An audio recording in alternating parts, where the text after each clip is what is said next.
Every Thursday at 6:30 p.m., like clockwork, Lily left for her yoga class. She'd kiss Daniel on the cheek, smile the same soft smile that had once melted him, and step into the twilight with her mat rolled under her arm. The ritual was so ordinary, so perfect, that Daniel never thought to question it. Their life had rhythm, quiet dinners, shared playlists, gentle laughter that filled their small kitchen. But that evening, as she closed the door, something in her eyes flickered. Like a secret she hadn't decided whether to keep or confess. Daniel stood at the window, watching her walk to the car, her silhouette fading under the streetlights. The air felt heavier than usual. His mind replayed the scent she'd worn that morning. Musky, unfamiliar, not hers. He told himself it was nothing. He told himself she was happy. But somewhere deep, beneath the hum of routine, a whisper began.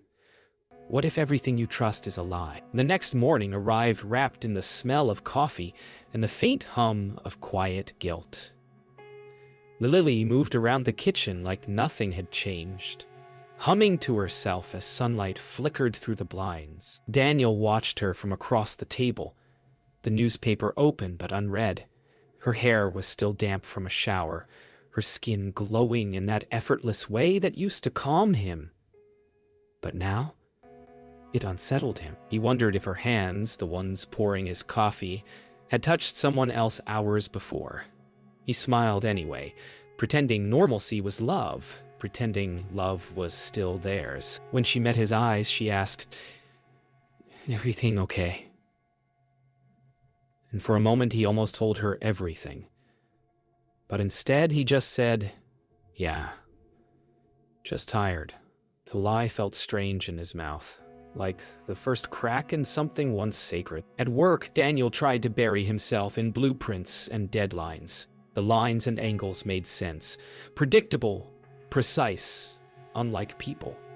But as the hours passed, his focus frayed. He caught himself staring at his phone, waiting for messages that never came. When Maya, his colleague, leaned over his desk with her usual playful smirk, she asked, "You look like someone lost his weekend." He forced a chuckle. "Just tired," she frowned. "You've been tired for months, Dan." Her voice was soft but knowing, and for a moment he felt seen. Yet, when his phone finally buzzed, his heart jumped. Lily's name on the screen again. A simple message, "Don't forget dinner tonight." The irony cut deep. That evening, Lily cooked his favorite meal. Carbonara with too much garlic, the way he liked it.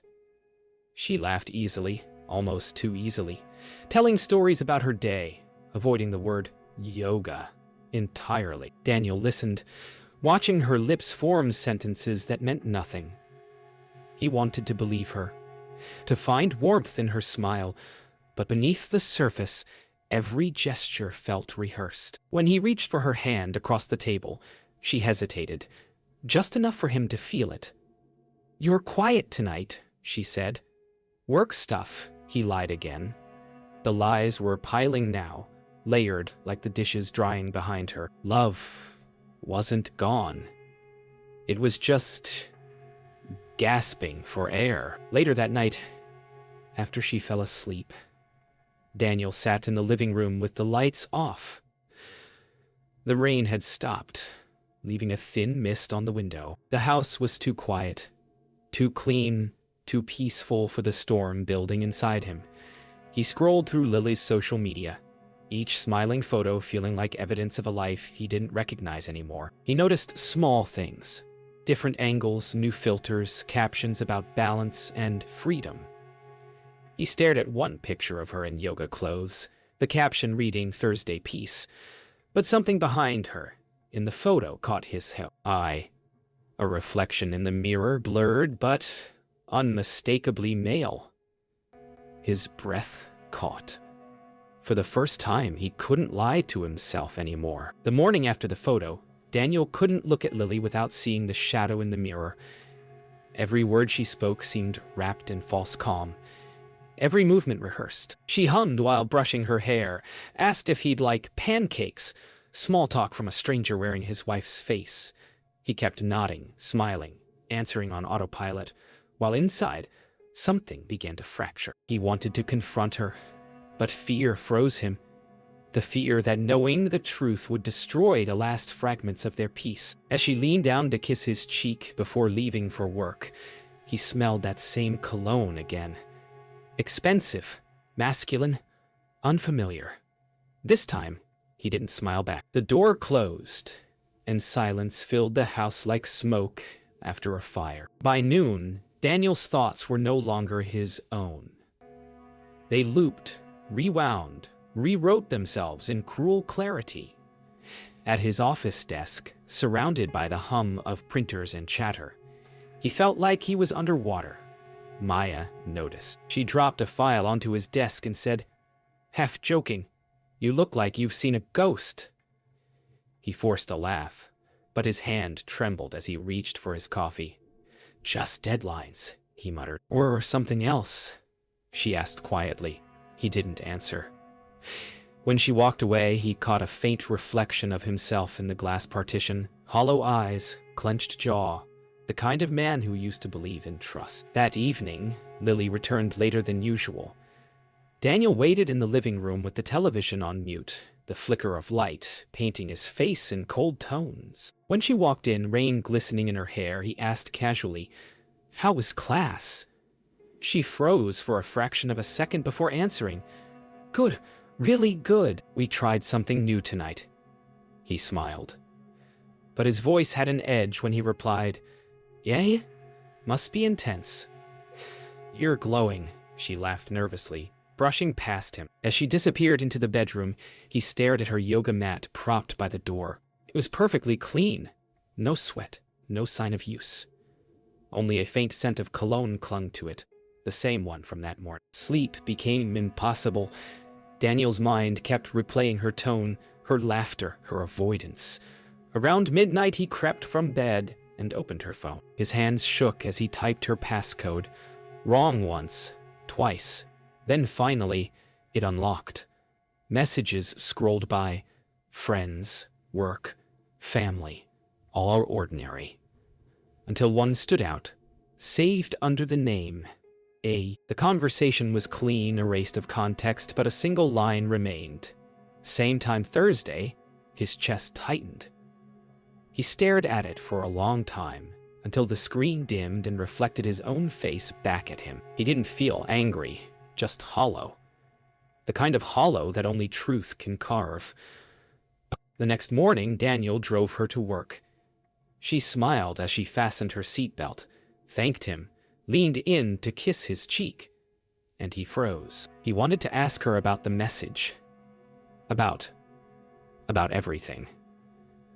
But instead, he just watched her walk toward the glass doors of her office building. She looked back once and waved, radiant in the morning light. It was the kind of smile that used to mean home. Now, it looked like a mask. As her reflection vanished into the glass, Daniel knew he couldn't live on guesses anymore. The decision was made before he could admit it. Thursday, he would follow her. Thursday came wrapped in false calm.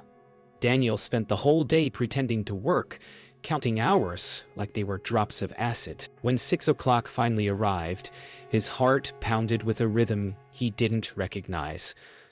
Fear mixed with certainty. Lily moved around the house as usual, tying her hair, rolling her mat, humming as if nothing existed outside their routine. He watched in silence, memorizing every gesture, every lie disguised as love. When she kissed him goodbye, her lips were warm, but her eyes were already somewhere else. The door shut softly, and for a long moment, Daniel just stood there in the empty hallway. Then he grabbed his keys, stepped into the dark, and started the car. Tonight, he wouldn't imagine, he would see. Daniel's car followed at a distance, headlights dimmed, the world outside his windshield blurring with rain. His pulse thudded in his ears as Lily's silver hatchback led him through familiar streets, then farther, past their neighborhood, past the yoga studio she'd always mentioned. She didn't turn toward the gym district. Instead, she drove downtown, where the lights burned colder and the streets narrowed. Every turn she took deepened the ache in his chest. When she finally parked in front of an old brick building with faded lettering, Cole Art Collective, he froze. The name hit him like a punch. Adrian Cole. Her old coworker. Her friend. He cut the engine and sat in silence, rain ticking against the glass like a warning he refused to hear. For several minutes, Daniel just sat there, gripping the steering wheel until his knuckles turned white. The world outside felt distant, unreal. Then he stepped out into the rain, his breath fogging in the cold. He crossed the street and moved toward the side of the building, heart hammering with every step. Through the frosted glass, he could see shapes, slow movement, dim light, the faint silhouette of Lily's hair as she turned toward a man. His vision blurred with tears he refused to let fall. The muffled sound of laughter floated through the door, soft and intimate. Daniel pressed closer, palms wet against the glass. That laughter. He hadn't heard it in months. It wasn't for him anymore. He couldn't tear himself away. The rain, the cold, the ache, none of it mattered now. Inside, Lily and Adrian stood close, talking, laughing, her hand brushing his arm in a gesture so casual it screamed intimacy. When Adrian reached up to tuck a strand of hair behind her ear, Daniel's breath caught. He lifted his phone, hands trembling, and pressed record. The camera's red light blinked weakly, the proof forming pixel by pixel. His heart felt both numb and raw, like watching a car crash in slow motion. He wasn't angry, just shattered. Every memory they'd built replayed in fragments behind his eyes. The laughter, the dinners, the promises, all lies wrapped in soft smiles. When Lily finally stepped back and kissed Adrian, the world stopped. The rain, the wind, the street noise, all vanished into silence. Daniel lowered the phone slowly, unable to move, unable to breathe. It wasn't rage that filled him, it was clarity. The quiet, merciless kind. He turned away, walking back toward his car with mechanical precision. Every step echoed with the finality of something dying inside him. As he sat behind the wheel, his hands slick with rain and sweat, he whispered to no one, "It's over." But deep down, he knew it wasn't. Not yet. Tomorrow, he would confront the lie that had lived beside him every night. Tonight, he would simply survive knowing the truth. Daniel didn't sleep that night. The images haunted him. Not what he'd seen, but what his mind filled in between the shadows. The rain had stopped by dawn, but inside him, the storm only grew louder. He replayed every word Lily had said over the past month, searching for the crack where the truth had slipped through. The sound of her laughter, the way she'd touch his arm absently while walking past, all of it felt like evidence now. He sat at the kitchen table, staring at the empty chair across from him. The morning light poured through the blinds, soft and merciless, revealing a home that looked the same but would never feel that way again. When Lily came home that evening, Daniel's chest felt like it was filled with glass. She smiled easily, greeting him like nothing had changed. Her voice light, careless. "You're quiet," she said, setting down her bag. He studied her face, the one he'd memorized 1,000 times, and realized he no longer knew it. The same eyes that once felt like home now looked like locked doors. He wanted to scream, to ask her why, but the words stayed buried. Instead, he said softly, "You had class tonight?" Her eyes flickered, just for a second. Yeah, same place. The lie was perfect. That somehow hurt the most. That night, Daniel stood outside the bedroom door for what felt like hours, listening to the sound of her voice on the phone. It was soft, low, too soft to be casual. His hand hovered over the doorknob, but he didn't open it. He didn't need to. The truth wasn't behind that door anymore. It was in every heartbeat, every second she wasn't really there. When her laughter broke through, quiet and genuine, he closed his eyes. He'd loved that sound once. Now it hollowed him out. He turned away, walking down the hall toward the living room, each step a slow retreat from the life he used to know. Daniel walked through their house like a stranger, touching the walls, the photographs, the traces of a life that suddenly felt staged. In the living room, he paused before a framed picture of them on the beach, Her smile pressed against his shoulder, the wind in her hair. He picked it up, studied it, then set it face down. The sound of glass against wood was soft, final. Outside, thunder rumbled distantly, as if the sky itself knew something sacred had died. For the first time, Daniel didn't feel sorrow. He felt clarity, the brutal peace that comes when denial finally gives way to truth.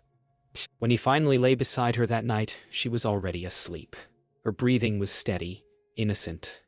Daniel turned his head toward her and watched the faint rise and fall of her chest. The woman he'd built his life around looked peaceful, untouched by the wreckage inside him.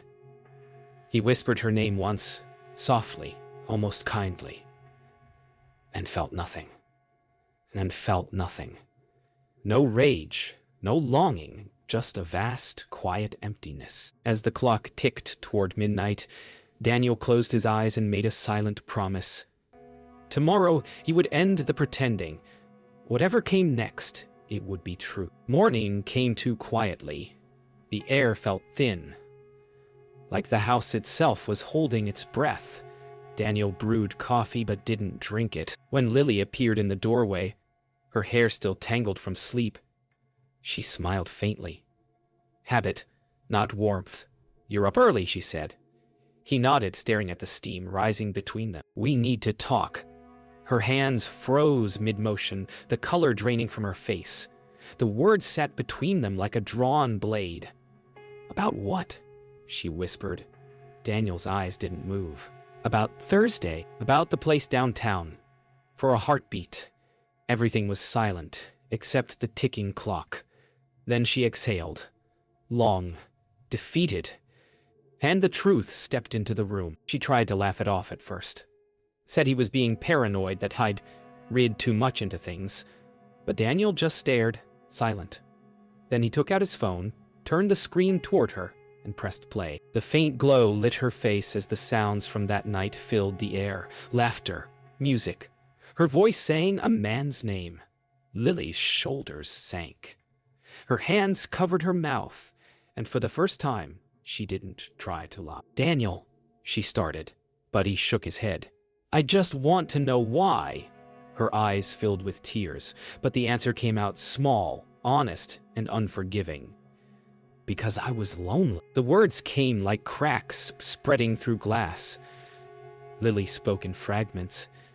How she'd felt unseen. How the quiet between them had become unbearable. Daniel listened without interrupting, the sound of his own breathing louder than her confession. Every sentence felt like another wall crumbling inside him. "You could have told me," he said finally, voice low, shaking. "I tried," she whispered. "But you were somewhere else too." That sentence landed like a mirror shattering. Truth he didn't want but couldn't deny. For the first time, anger gave way to grief. Silence filled the house after that. Daniel walked to the living room and sat down, elbows on his knees. Lily followed but didn't come close. "I never meant to hurt you," she said softly. "Then why did you?" he asked, still staring at the floor. She had no answer. Outside, wind rattled the windows, and the smell of rain drifted in, the same scent from that night. "I can't unsee it," he said finally. She nodded. "I know." For a long moment, neither moved. They just existed in the ruins of everything they'd built. The sound of the ticking clock, now a heartbeat, counting down to goodbye. When she finally spoke again, her voice was small. "Do you want me to leave?" Daniel looked up, eyes empty but calm. "Not yet," he said. "I just need to remember who I was before all this." She nodded, a tear slipping down her cheek. He stood, walked past her toward the hallway, and paused at the door. "I loved you," he said quietly, "more than you'll ever know." Then he stepped out, leaving her alone in the fading light. Behind him, the sound of the door closing was soft, almost tender, like the end of a prayer. A week passed, but the house still smelled like the morning of their last fight. Coffee and rain. Daniel had moved into the guest room. Their conversations had thinned to short, brittle exchanges about bills or groceries. Every sound in the house seemed louder now. The creak of the stairs, the hum of the fridge, The sigh when Lily closed a door. Grief didn't shout. It whispered. Sometimes Daniel caught her standing in the hallway as if waiting for something she couldn't name. He wanted to speak, to comfort, but the words dissolved before they reached his mouth. Some distances, he realized, grow in silence, not space. Daniel returned to work, but the office felt smaller, the walls closer. Maya noticed immediately. She didn't ask for details. She just left a cup of coffee on his desk and said, "You'll breathe again, eventually." He nodded, unable to meet her eyes. At lunch, he found himself sketching lines that didn't lead anywhere. Bridges without foundations, buildings without doors. For the first time, the geometry of his world refused to hold. Loss, he realized, had no symmetry. Back home, Lily began writing letters she never sent. Pages of apologies, explanations, questions. Sometimes Daniel found them crumpled in the trash, sometimes folded neatly on her desk. He never read more than a line. At night, they existed like ghosts. Doors closed, footsteps muted. Yet some nights he heard her crying softly, and it hollowed him out all over again. Regret, he realized, doesn't fade. It changes shape until it fits inside. A month later, Daniel began packing boxes. The decision to leave felt less like choice and more like gravity. Lily watched from the doorway, her fingers twisting the ring that no longer fit right. "Is this it?" she asked. Daniel looked up, eyes gentle but firm. "It has to be." She nodded, lips trembling. There was no scene, no shouting, just the slow sound of tape sealing a box, the end of a chapter written too quietly to notice when it began. The night before he left, Daniel stood outside under the porch light. The air was cold, clean.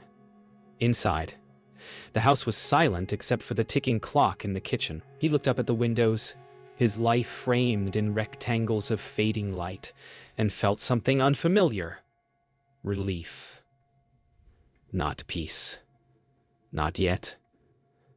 But the beginning of it. He whispered her name once, not in anger, but as a goodbye to everything they'd tried to be. Somewhere inside, Lily turned off the last lamp. Darkness fell softly, like mercy. 3 months passed before Daniel stepped through that door again. The house smelled of dust and lavender, the way Lily used to scent the laundry. The silence wasn't sharp anymore. It was tired, settled. He'd come only to collect the last few boxes, but memory waited in every corner. The photo on the wall, the dent in the couch where she used to sit, the echo of laughter buried in the walls. He walked slowly from room to room, touching surfaces like someone tracing the outline of a scar. There was no anger left in him, only the strange tenderness that comes after everything breaks, and you realize you're still standing. He found Lily in the kitchen, standing by the window, wearing the same soft sweater she'd worn the morning after everything fell apart. Her hair was shorter now, her face thinner. For a long moment, neither spoke. Finally, she said, "You look better." He smiled faintly. "I'm learning how to be alone." She nodded, eyes shining. "I never wanted to destroy us." "You didn't," he said. "We just stopped seeing each other." The words weren't bitter. They were simply true. They sat at the table one last time, 2 cups of untouched coffee between them. Lily spoke quietly about the things she missed. The road trips, the smell of sawdust on his clothes, the way he used to hum while working. Daniel listened, not to reopen the past, but to honor it. When she began to cry, he reached across the table, not to hold her hand, but to steady her heart. "I forgive you," he said, the words soft but steady. "Not because you deserve it, but because I can't carry this anymore." She nodded, tears falling freely. In that moment, forgiveness didn't erase anything. It just made breathing possible again. When he stepped outside, the evening air felt new. The world hadn't changed, only his place in it. He looked up at the sky, a wash of orange fading into blue, and realized he wasn't angry, wasn't broken.